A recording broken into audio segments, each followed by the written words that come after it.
the promptness, the service that when they arrived at the door with a smile on their face, even though it was an awful job to attend to. I have to give credit to the boys of their perseverance to find the problem. The challenge was something they were used to.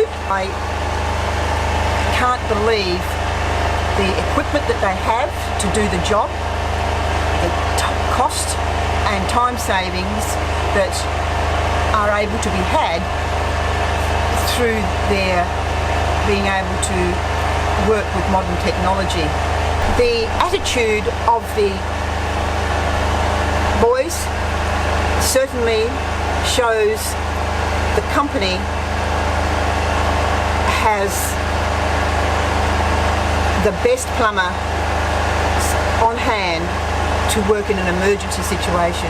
My advice to everybody is, if you want to throw a challenge to Jetset, do just that.